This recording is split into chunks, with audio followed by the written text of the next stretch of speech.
Active Directory Certificate Services is one of the most widely used services and also one of the best targets that you can choose when doing an Active Directory pentest. Why? Many vulnerabilities, big impact. Any successful exploitation attempt directly gives you domain admin, aka full domain compromise. Now in this video we're gonna build vulnerable Active Directory Certificate service from scratch using AI and automation. I'm gonna give you a script by the end of the video where you can just paste it in a newly created Windows VM, and then you're gonna have a brand new vulnerable ADCS server ready to be exploited. Now in order to get things started, we would need some kind of a Windows Server ISO on which you're gonna download and install the ADCS service. The Windows ISO itself can be obtained from the Microsoft Store. Just go there, define the ISO 64-bit, download, and then you can install the VM from scratch, which we're gonna do now. Now in my case I'm using Windows Server 2019, but you can use anything up to 2022. Keep in mind that servers 2016 are now getting out of support, but for example we are building a vulnerable environment and that doesn't really bother us. So first things first is download the ISO. Now second, it's gonna be best if you somehow combine it in some form of a domain, because the way certificate services are meant to be used is they're meant to be a domain joined system. So users from the domain can request and obtain certificates using that server. Now if you lack resources, I recommend you guys to stick with just one system. So one system is going to be both a domain controller and a certificate server. But if you have more resources, I strongly recommend to have different dedicated systems, and one system can be the DC, another can be the CA, another can be the client, and so on and so on and so on. Now after downloading the ISO, all you have to do is open up your VMware or the virtual provider you use. Some guys are using Proxmox, some guys are using VirtualBox. I'm currently stuck in with VMware because I genuinely like how it works, and so I'm using that. So open your virtual provider, then go to File, New Virtual Machine, then go to Typical, go Next, and now we need to specify the ISO file which we just downloaded. In that case, that was the Windows Server, and as mentioned, I'm using 2019. So I'm gonna go with Next. Here we don't have any product key, we're gonna use the free trial version, that's completely fine. For the data center, I think we can go with standard core, that's all fine. And now here we can define some kind of a name and a password for the server. Now it's important to know that the name here and the password there are going to be local users only. So these are not domain join users, these are not going to be users from the domain, these are users which are local only. So here we can do something like admin, yeah, why not, it's a vulnerable environment. We can go with next, then we can give it a name, and now I like to have the same naming convention as for my other systems. So in that case, that's going to be ca.lsecqt.local, and I'm going to also make a new folder and paste it in the right one. Then we go with lsecqt.local, and now here I'm going to do new folder, and here that's going to be ca.lsecqt.local, and now I know that this is now segmented and all the files about this machine are going to be there. Go with next. Now with disk space, usually that varies based on how much things you have on your PC or your server, but in my case going up for 100 gig is not a problem, so I can surely go for 100 gig. Then next, now when it comes to the resources, again that's dependent on based on what kind of a system you have. Now in my case the system is quite good, so I can spare minimum 4 gigabytes of RAM, and now since I don't have many more systems, I can go with 8, just the whole installation process goes smooth. Now with the processors, I can stick with 4 processors if needed, 2 is going to be also fine, but 4 is of course better. Now when it comes to the network adapter, now here is really something that we need to touch on the first episodes where we've been building the network. So essentially there we have just created a dedicated network segment, which it was VMnet 19. If you want to know more about how this works and how to set it up yourself, you can make sure to click the first video into the playlist and you can see all the details I was doing live on a stream. Now with that, you can go to display and ensure that the accelerate 3D graphic is disabled, because generally speaking this causes more issues than good. So I just leave it there. Then go with close, finish, and then follow the standard installation procedure for the Windows Server.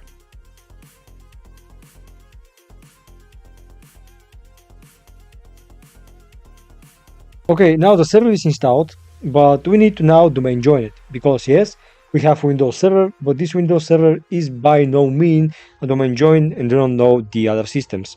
One thing we can do is to try nslookup bcd.01.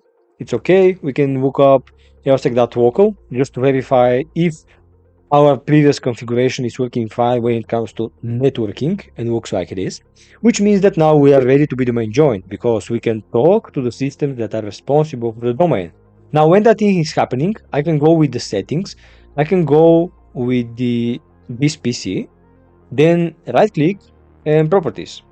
When that thing happens, I can go with the computer name, I can change settings, and first I need to change the name of the system. So in that case, I'm gonna go with change, and here we're gonna do CA. Let's do it just CA, because after we join the domain, this is gonna be CA Lsecqt local. So do it OK. Now, of course, we're speaking about Windows. The star is gonna be needed, so click OK.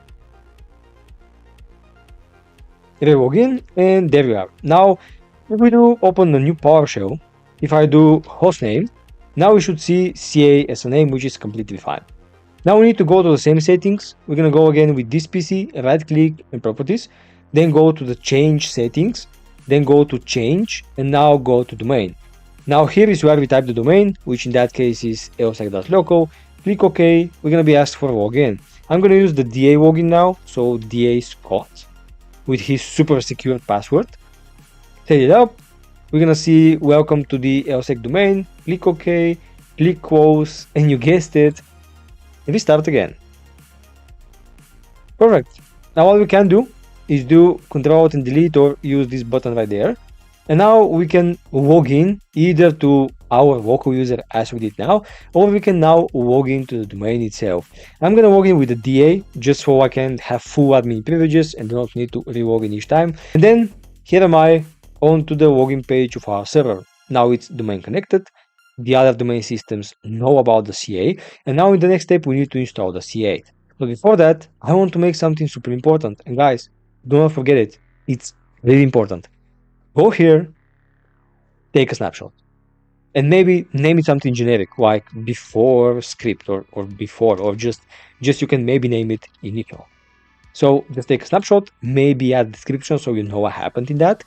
Just fresh domain joined, take a snapshot, wait for it, and that's it. And now is the time to say massive thanks to all of my Patreon sponsors. The content I do and the videos I push are only possible because of them. If you also want to support my work, the only place to do it is by becoming a Patreon.